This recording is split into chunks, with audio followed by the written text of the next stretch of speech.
Listo, vamos a ver por iniciar entonces nuestro Journal Club del 2024. Esta es la primera sesión, así que vamos a partir. Eh, y lo primero que quiero hacer es, quiero mostrarles un pequeño seguimiento de uno de los trabajos que se presentó el año pasado en diciembre. Lo presentó Augusto Rolé. Él presentó el tema de la oliceridina, que es un nuevo opioide eh, que funciona a nivel del receptor Mu, y que es bastante novedoso, se usa en Estados Unidos, en China. Y a raíz de este trabajo, a mí se me ocurrió que a lo mejor podía ser usado en algún otro contexto, y a lo mejor el laboratorio ya está interesado de financiar una investigación. Entonces, bueno, hice un pequeño protocolo y les mandé una carta al laboratorio a ver si estaban interesados en financiar un trabajo que era en el contexto de pacientes en trabajo de parto, en que se les daba esta droga por vía endovenosa asociada a un bloqueo neuroaxial.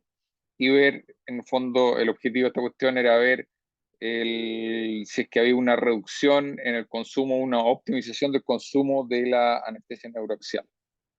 Bueno, les mandé este mail y este protocolo, en el fondo con todos los formatos que ellos exigen en el laboratorio.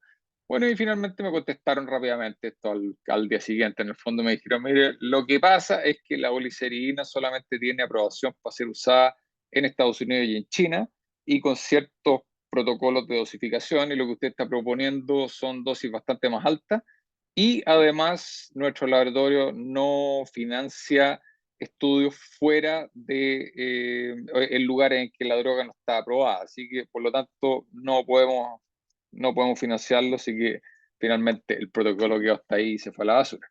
Pero bueno, son ideas que de repente aparecen y que de repente pueden tener buen puerto.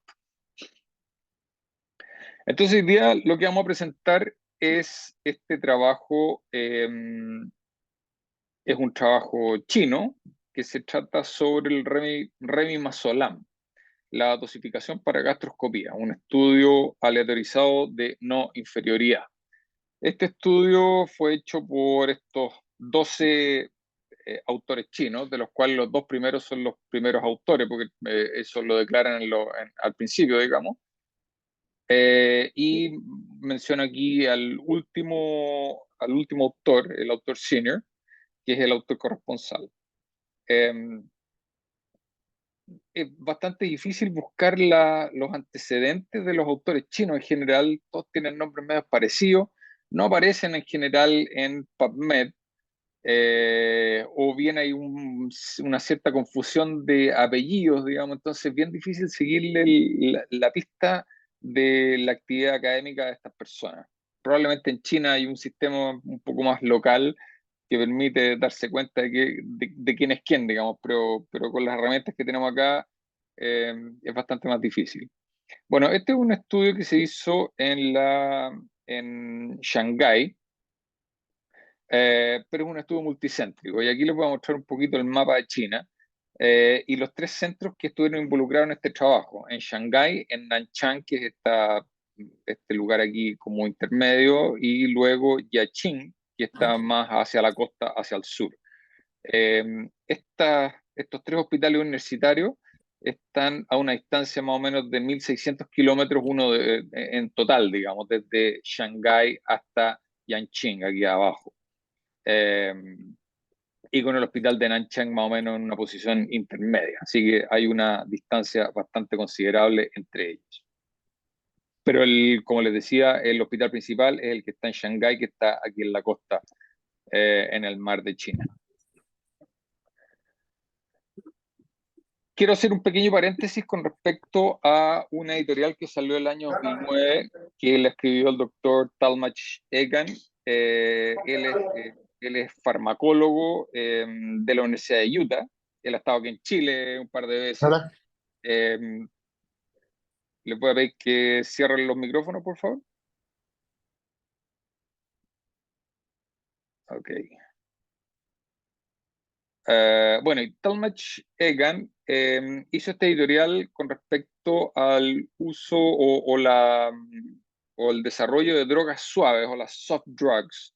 Las soft drugs son aquellos medicamentos utilizados especialmente en anestesiología, que tienen la característica de que son drogas metabólicamente frágiles que pueden ser rápidamente eliminadas.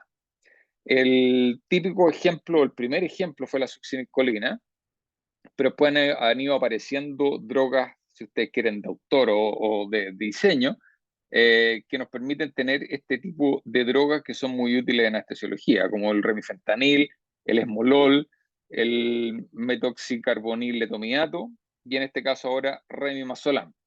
Dentro de este grupo de drogas suaves también podrían incluirse algunas otras, no exactamente porque son metabólicamente frágiles, sino que permiten un efecto rápido parecido al de estas otras drogas. Por ejemplo, acaba de salir un trabajo en Anesthesiology de TJ Gann con respecto al Ciprofol. El Ciprofol es una variante del Propofol que funciona prácticamente idéntico al Propofol, excepto que con este Ciprofol la incidencia de dolor en la inyección es muchísimo menor. Pero también hay otras, como por ejemplo el Sugamax, que el Sugamax, si bien no es una droga que haga su efecto per se, digamos, pero sí nos ayuda en el sentido de disminuir o acelerar la recuperación de relajantes musculares como el rocuronio y el becurón. Y por otro lado, drogas inhalatorias que tienen un perfil farmacológico muy favorable que permite que su inicio y término de acción sea muy rápido, como el de florano y el sevoflurano. Así que estas drogas uno las podría considerar dentro de este ambiente de drogas suaves. Y en este caso en particular, yo me voy a referir entonces al remimazolam, que tiene estas características y está dentro de este tipo de drogas suaves. El remimazolam no es una droga muy nueva, ya el año 2020 ya se hicieron varios trabajos, entre ellos este análisis farmacocinético y farmacodinámico en hombres jóvenes y sanos para conocer su perfil farmacológico.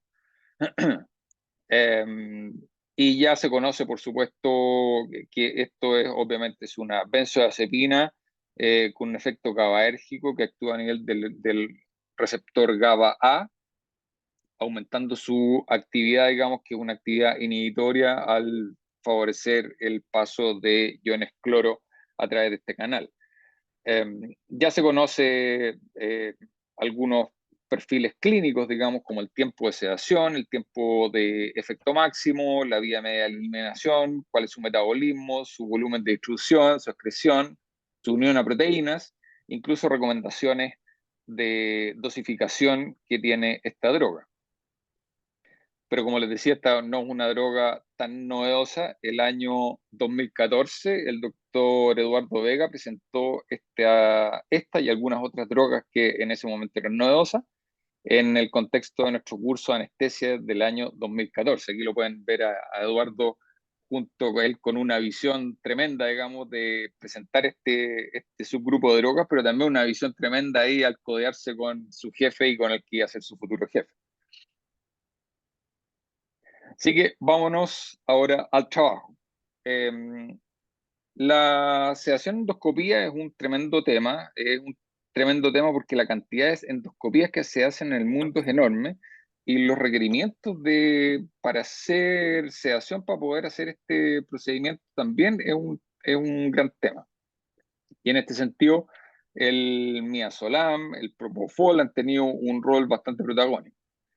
Y en el tiempo se ha demostrado que Propofol es mejor que el midazolam en cuanto a tiempo de inducción, despertar y alta, pero a costa de un rango terapéutico más estrecho. Y esto le confiere algunos problemas cuando no es administrado por alguna persona que conoce exactamente esto o su dosificación, como son los anestesiólogos, y ahí se les empieza a complicar un poquito el pastel. Entonces el remimazolam podría ser una mejor droga para endoscopías gastrointestinales, sobre todo cuando esta sedación es dada por un profesional no anestesiólogo. Expresas previas con dosis fijas de remimazolam no han sido del todo exitosas. considerando el efecto del bolo inicial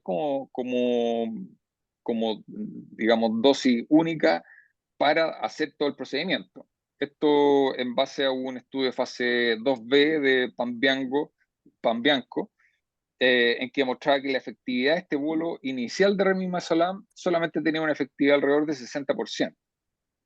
Entonces, pero eso era con dosis fija y dosificado en base, no en base a peso, sino que en un bolo fijo.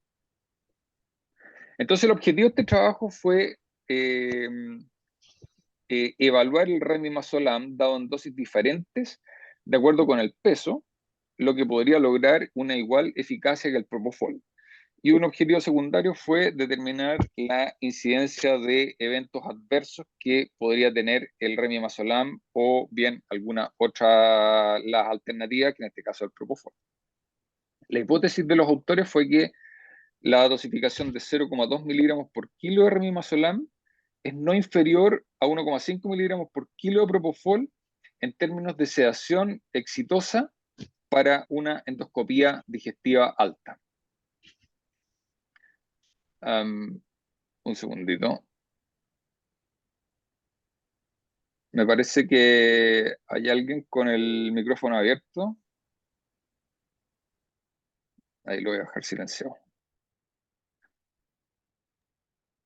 Ok, entonces, con respecto al material y método de este trabajo, este fue un estudio prospectivo, multicéntrico, aleatorio, ciego único, paralelo, controlado de no inferioridad en pacientes para quienes se sometido a una gastroscopía. Fue hecho en 5 hospitales universitarios, 2 en Shanghái, 1 en Nanchang y 2 en Yanqing. Es un trabajo que duró, el reclutamiento duró 16 meses, desde marzo del 2021 a julio del 2022. Tiene aprobación del Comité de Ética y fue inscrito en los Clinical Trials. Y tuvo criterios de inclusión y exclusión bastante claros. Los de inclusión fueron pacientes adultos entre 18 a 60 años, ASA 1 o 2, con índice de masa corporal normal entre 18 y 28 kilos por metro cuadrado. Y eran pacientes que iban a ser sometidos a una endoscopía digestiva alta ambulatoria que tenía que durar menos de 30 minutos. Los criterios de exclusión fueron un listado de más o menos 14 criterios de exclusión, que son más o menos los típicos criterios de exclusión de estos trabajos aleatorizados. No me voy a referir a ellos, pero para que ustedes tengan una idea, digamos, que estuvo bien descrito y que no hay conflicto en ese sentido. Los pacientes antes del examen, tenían una indicación de ayuno de 6 horas para sólidos y 2 horas para líquidos.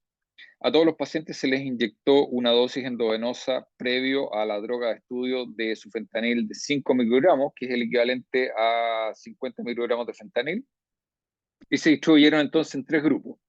2 de ellos eran remimazolam y un grupo era de propofol. El primer grupo era remimazolam, a los cuales se les iba a dar una dosis de inducción de 0,15 miligramos por kilo por vía endovenosa. El segundo grupo, también remimazolam, 0,2 miligramos por kilo por vía endovenosa. Y el tercer grupo, que era el control positivo, digamos, propofol de 1,5 miligramos por kilo por vía endovenosa. Todos estos pacientes tenían, cada uno de sus grupos, digamos, tenían la posibilidad de bolos de rescate. Para el caso de remimazolam, los bolos de rescate eran de 0,05 miligramos por kilo, y para el caso de propofol, de 0,5 miligramos por kilo. Como criterio de efectividad, uno de ellos es que no se podían dar más de 2 bolos de estos bolos de rescate en un lapso de 5 minutos. Y el objetivo buscado en este trabajo es que los pacientes lograran una sedación definida por la escala de MOAS, o el Modified Observer's Assessment of Alertness Sedation, que es una escala de sedación bastante estándar, que tenía que lograr un nivel de sedación menor a 2. 2 significa que el paciente responde solamente luego de un movimiento, ¿cómo se dice? De una estimulación moderada al moverlo. Entonces, el desenlace primario tenía que cumplir estas características. Lo primero, que se pudiera realizar la endoscopia digestiva alta. Segundo, que no requiriera de una sedación de rescate. En este caso, el rescate era el uso de Propofol 0,5 miligramos por kilo. Perdón. Y tercero, que tuviera hasta un máximo de 2 bolos adicionales en cada uno de los grupos en un lapso de 5 minutos. Un segundito.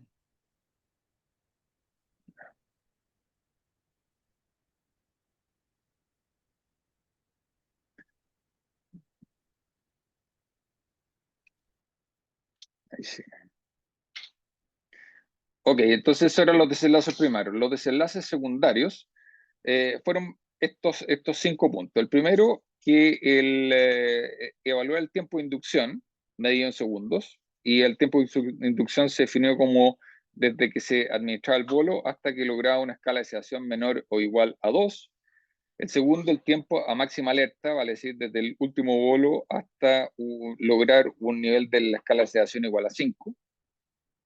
Tercero, la incidencia de dolor en la inyección. Cuarto, la satisfacción del endoscopista. Esto medía una escala de EVA de 10 puntos. El punto 5 fue el tiempo al alta. Y 6, la incidencia de hipoxia, definida como desaturación entre 75 y 90% de saturación de oxígeno por menos de 60 segundos.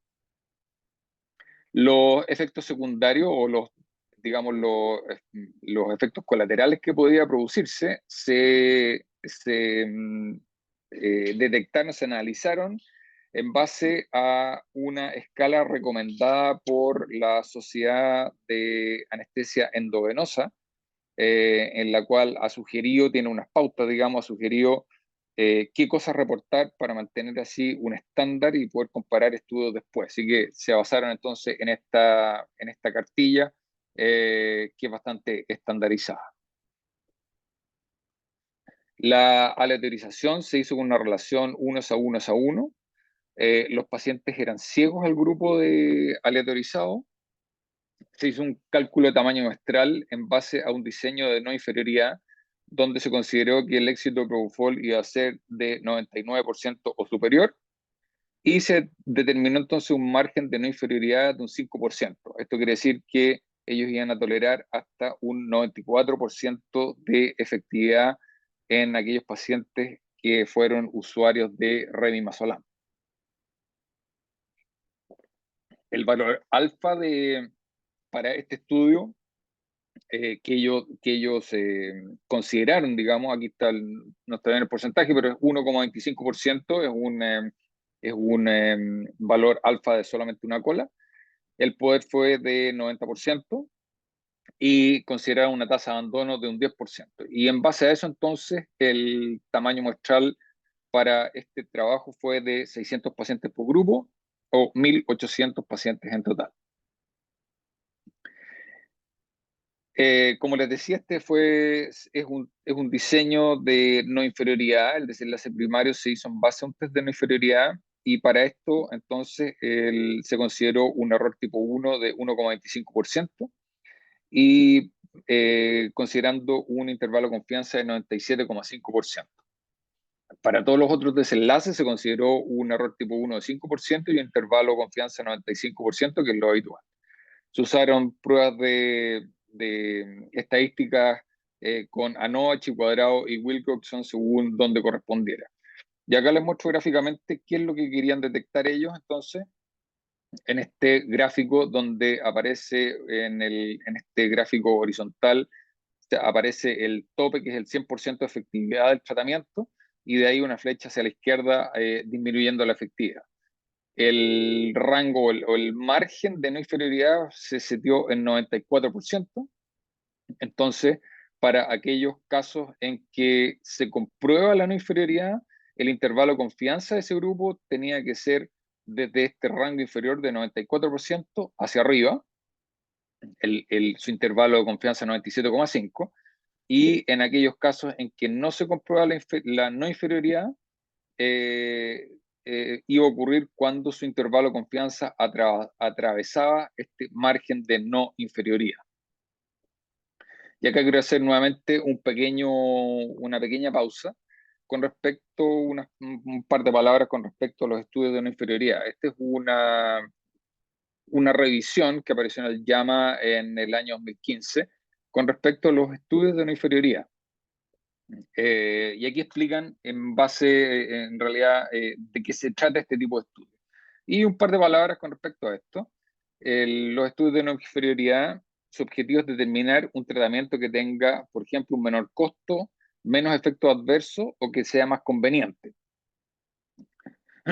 Y los posibles resultados de un test de no inferioridad son básicamente dos. Uno, que se comprueba la no inferioridad o que no se comprueba la no inferioridad. Esto no significa que ese grupo en que no se comprueba la inferioridad no significa que va a ser inferior, sino que solamente uno puede decir eso, que no se comprueba la no inferioridad. Y tiene algunas consideraciones. Habitualmente se requiere de muestras mayores que estudios de superioridad porque el margen que uno está estudiando es muy pequeño. Este margen, eso sí, tiene que ser clínicamente relevante. Uno tiene que poner un margen que sea honesto, digamos, y clínicamente relevante.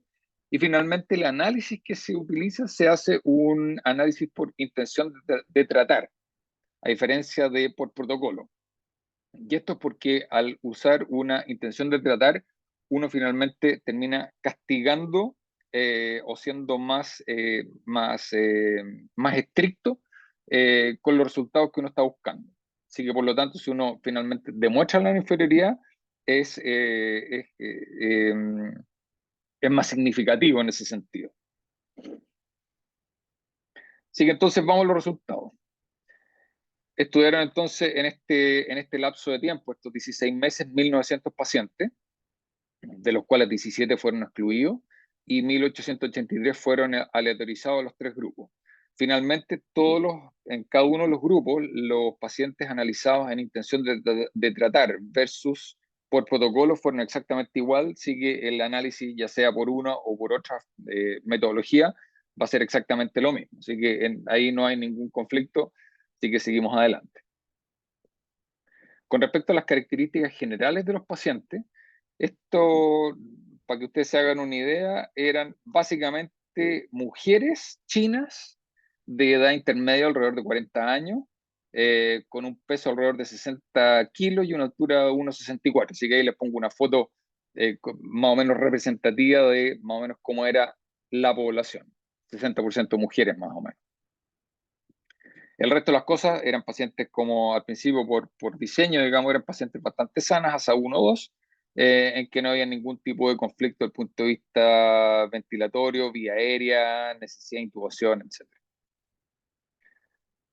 Vamos al resultado del desenlace primario, con respecto, en el fondo, al desenlace o el éxito de realizar el procedimiento. En este caso, ellos determinaron que hubo una no inferioridad en el grupo de remimazolam de 0,2 miligramos por kilo comparado contra propofol. Sin embargo, en el grupo de 0,15 miligramos por kilo de remimazolam no se comprobó la no inferioridad en este subgrupo. En aquello, acá dividí esta tabla con esta línea roja, digamos, porque acá se analizan los casos que fueron no exitosos. En el caso de Propofol, solamente 4 casos fueron no exitosos, básicamente porque requirieron más de 2 top-ups en un lapso de 5 minutos.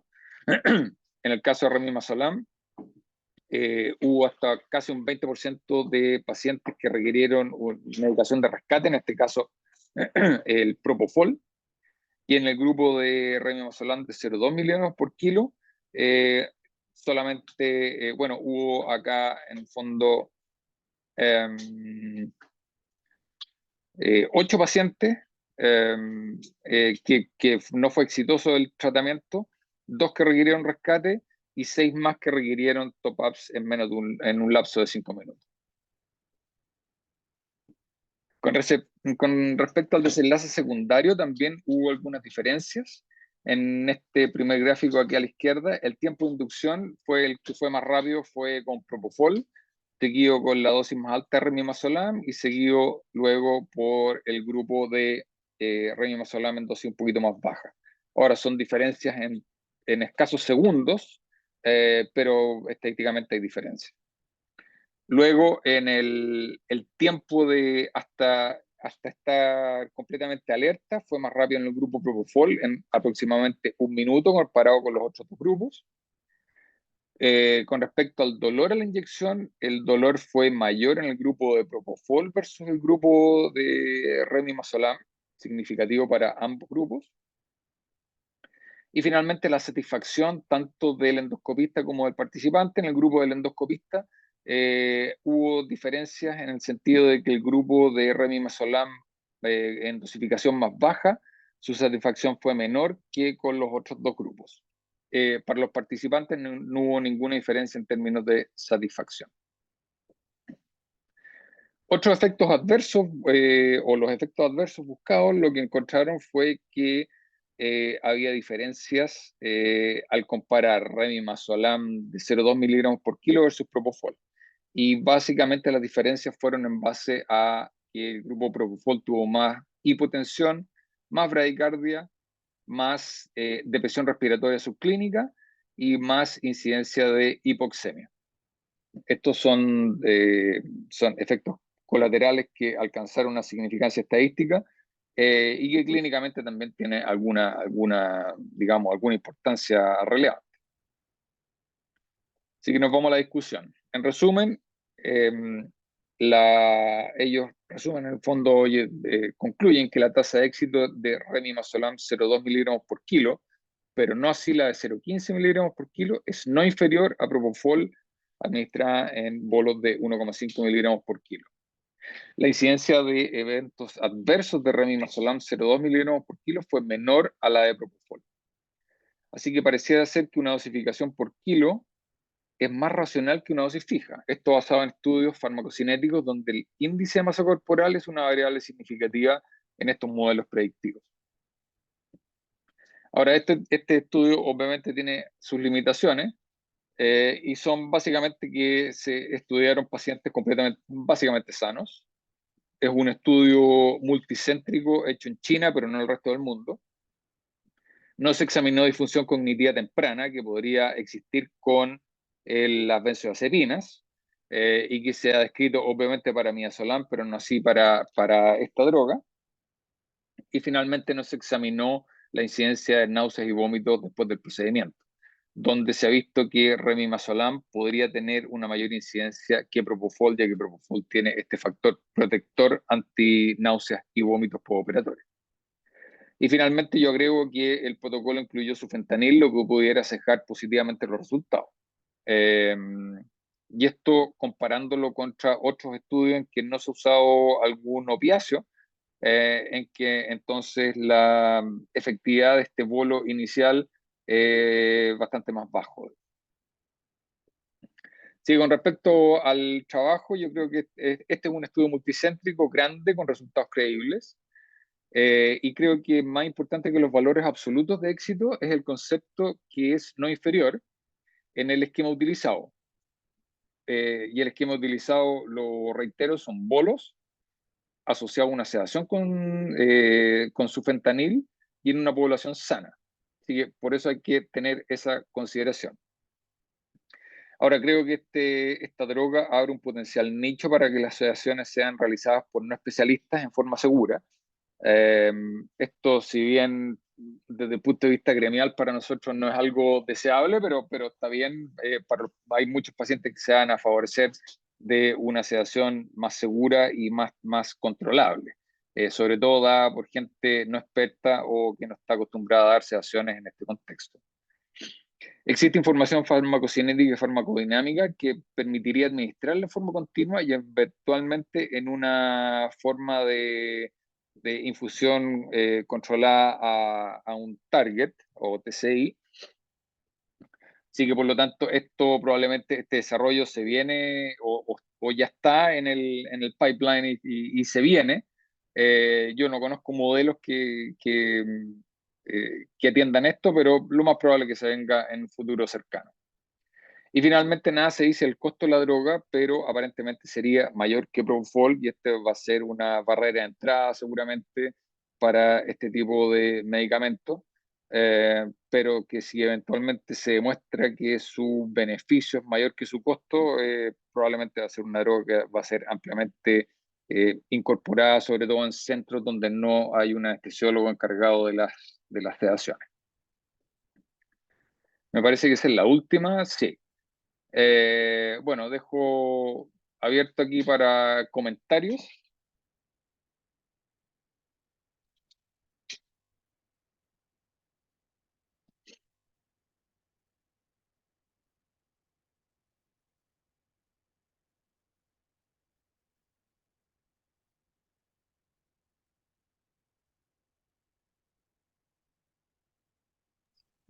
Laca, gracias por la presentación, súper buena como siempre.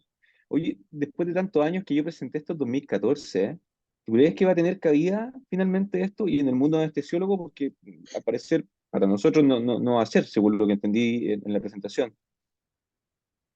Vamos a seguir con el Propofol versus una persona no especialista en sedaciones. Mira, yo creo que para nosotros va a ser difícil un cambio a esta droga. Va a ser muy sensible al precio, eso es lo primero, para nosotros por lo menos. Para no especialistas, yo creo que va a haber un nicho ahí muy importante. Hoy en día, si tú consideráis cuál es el precio del Propofol, ha ido bajando enormemente, entonces va a ser difícil competirle contra eso, um, sobre todo, como te decía, para nosotros. Eh, que yo sepa, a Chile no ha llegado esta droga todavía, y no sé cuál será la ventana de tiempo, pero yo creo que eventualmente va a llegar y va a ser un aporte finalmente. Eso creo yo.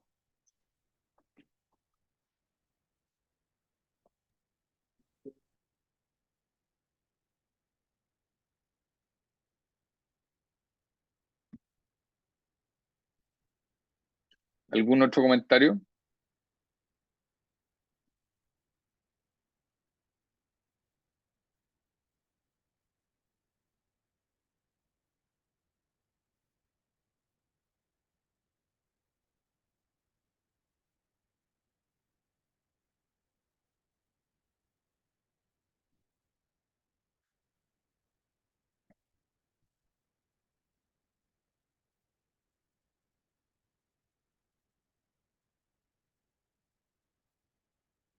Veo por ahí a la doctora Ira Razal.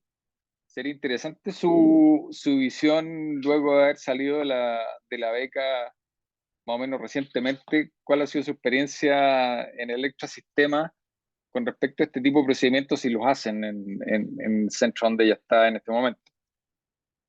Coté, ¿estáis por ahí? Sí, hola Doc. Hola, Em, Hace tiempo que no nos veíamos. ¿Cómo están? aquí todo bien. Qué ¿Tú bueno. bien? En, sí, en nuestro centro sí se hacen endoscopías, pero lo hacemos o sea, solo estamos en pabellón, no tenemos como en la UC en el fondo que vamos como a hacer solo endoscopías.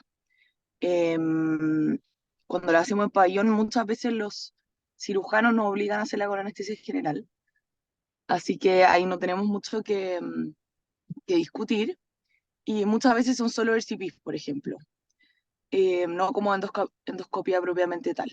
Y hay veces algunos otros cirujanos que nos dejan hacer los procedimientos con sedación, pero la verdad es que hay solamente infusión de propofol y rogando tener la bomba porque tampoco es tan fácil conseguirla, la verdad.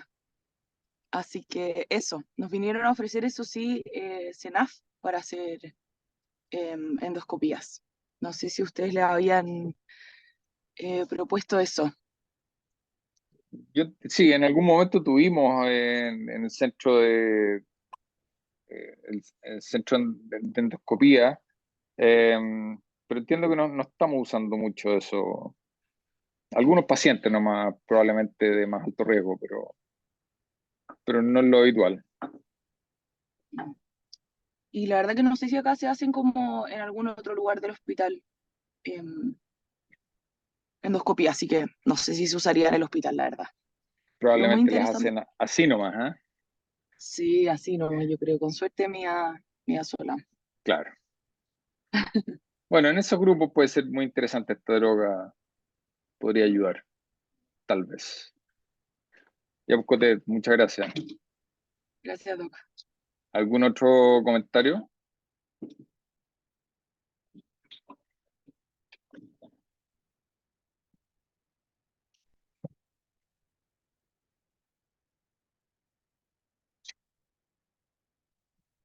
Bueno, parece que están todos medios abducidos, así que lo dejamos hasta acá. Bueno, muchísimas gracias a todos por la participación y haber estado aquí presente. Así que los invito para el próximo viernes y así sucesivamente. Bueno, un abrazo para todos, que tengan un buen fin de semana. Igualmente, Chatito. muchas gracias. Gracias, Laca, chau.